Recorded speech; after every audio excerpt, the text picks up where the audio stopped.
Salam sejahtera Malaysia, terima kasih kerana menonton video-video dalam channel ini. Sebelum kita mula, jangan lupa untuk tekan tombol subscribe, share, like dan komen. Let's go! Salam sejahtera dan salam perpaduan kepada seluruh rakyat Malaysia. Berita seterusnya, patut imigresen tangkap Tiong halang tugas penjawat awam Bahri. Berita penuh, Menteri Pelancongan Seni dan Kebudayaan Tiong King Sing sepatutnya ditahan kerana menghalang penjawat awam dalam melaksanakan tugas awamnya menurut seorang pegawai anti rasuah bersara. Bahri Muhammad Zain yang merupakan bekas pengarah bahagian operasi khas SPRM berkata Tiong sepatutnya menimbulkan syakwa sangka tentang dakwaan rasuah melibatkan pegawai Jabatan Imigresen dengan SPRM dan bukannya mengambil alih perkara itu sendiri.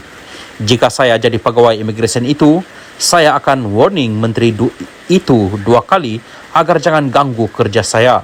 Jika kali ketiga dia masih tidak dengar, saya akan tangkap dia atas kesalahan mengganggu tugas penjawat awam, katanya.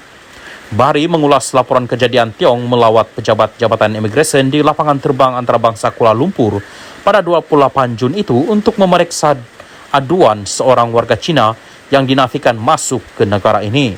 Tiong mendakwa dokumen pelawat itu teratur dan pelancong berkenaan menjadi mangsa rasuah yang akan didedahkannya.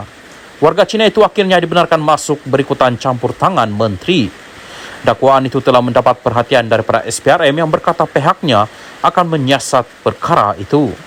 Bahri juga menggesa Perdana Menteri Anwar Ibrahim mengambil tindakan terhadap Tiong yang menurutnya telah menjadi liability kepada kerajaan. Inisiatif Perdana Menteri pergi melawat kaunter imigresen boleh diangkat ibu jari. Tapi seelok-eloknya PM panggil menteri itu, tanya dia, Tang, di mana pegawai imigresen itu langgar prosedur? Jika kamu nak bebaskan pelancong China itu kerana langgar SOP, apa jadi dengan pelancong negeri lain sebelum ini yang kena balik kerana kesalahan serupa? Jika betul pegawai imigresen itu minta rasuah, kenapa kamu tidak pergi senyap-senyap buat laporan SPRM dan bagi kerjasama supaya perasuah diperangkap soalnya? Bahri berkata, Perdana Menteri juga perlu bertanya kepada Tiong jika dia telah memikirkan terlebih dahulu implikasi negatif kepada kerajaan sebelum mengambil tindakan itu. Perbuatan menteri tidak ada otak macam inilah memberi liability berat kepada kerajaan Madani. Anwar Ibrahim wajar ambil tindakan ke atas menteri tersebut supaya rakyat merasai yang Anwar tidak pilih bulu, katanya. Bahri, salah seorang pegawai kanan SPRM yang memainkan peranan penting dalam menggerakkan siasatan terhadap Najib Razak ketika dia menjadi Perdana Menteri melibatkan kes rasuah SRC International. Bahagian operasi khas SPRM yang diterajui Bahri ditugaskan untuk menyiasat kes khas yang melibatkan lebih RM1 juta dan kes sensitif yang melibatkan kepentingan awam. Bahagian itu dikatakan telah menyiasat SRC yang sebelum ini merupakan anak syarikat 1MDB, khususnya kes RM42 juta yang dimasukkan ke dalam akaun bank Najib Razak. Salam sejahtera dan salam perpaduan. Berita seterusnya bertajuk, Bersih ingatkan Muhyiddin JLC bukan mesin ATM untuk bayar penyokong.